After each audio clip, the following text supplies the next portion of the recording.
Our recession is coming. It's officially coming. Are you and your family ready for some pain? That's right, pain.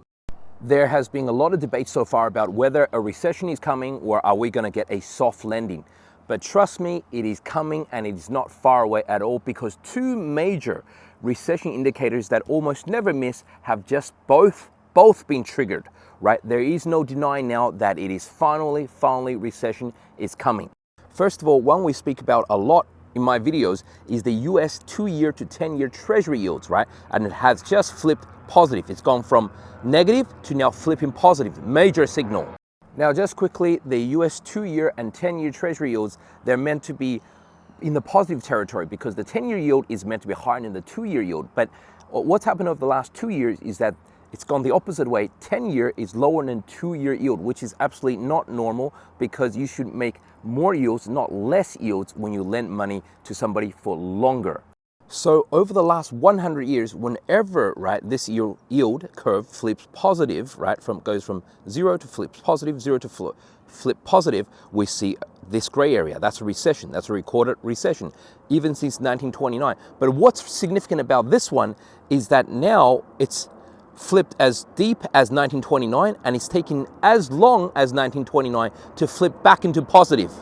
So the reason why this time everyone's been saying no, it's going to be a soft landing, and recession is not coming, whilst people like me are saying yes, the recession is still coming, is because we're all looking at these indicators saying, well, the indicator is going to trigger, which it has just done so last week, and that means recession is coming. But the problem is it took so long. It took 2 years for this recession signal to go into negative territory and then turn positive. We've never seen that in the last 1 century. The last time we saw this was in 1927, and this in itself means big trouble. You see, historically, the longer it takes the number of days to be inverted, right, more than 700 days, the bigger the recession or the crash in the stock market is, right? This is 1929, took over 700 days to invert, right, to come back to positive again, and the market crashed 90%.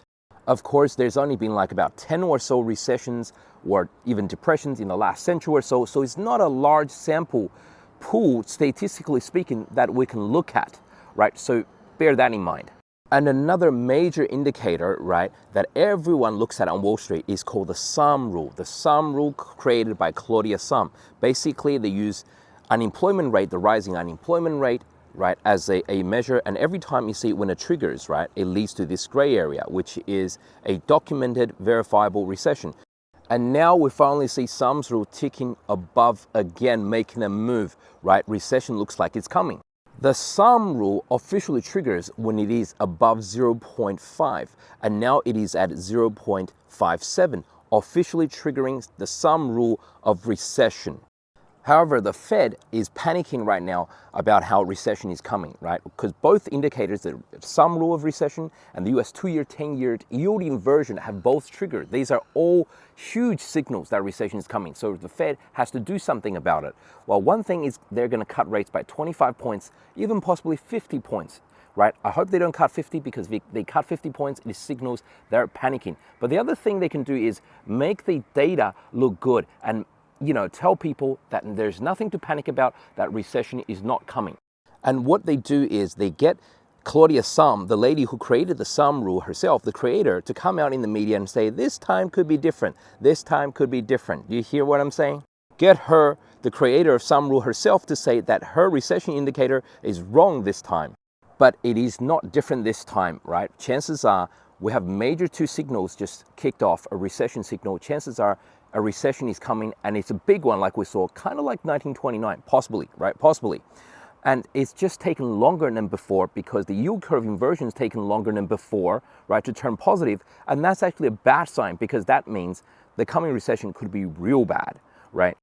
But in terms of the market, stock market and the Bitcoin crypto market, I think there is one more pump left before the market realizes recession is seriously here, right? One more blow off top, right? So I think the Bitcoin can break into new all-time highs, get possibly somewhere near 91 to as high as 94, 95K before it tops for this cycle and turns down, right? Stocks such as NASDAQ and the Russell 2000 have one more leg up into new all-time highs to go. And But personally, I am looking out for this recession because we have those two major signals just being triggered. So I am looking to eventually exit both the Bitcoin crypto market and the stock market in the coming next few months. That could be 3 months, could be 6 months, could be 9 months, because nothing is 100% in this game. We need to watch it carefully now, and try to exit right near the top on the next big pump. And that could take 3 months or 6 months or even 9 months, right? Nothing is for certain. So if you want to know when I'm getting out, how I am timing this, how to dollar cost average out, then follow me because I'll be updating this constantly.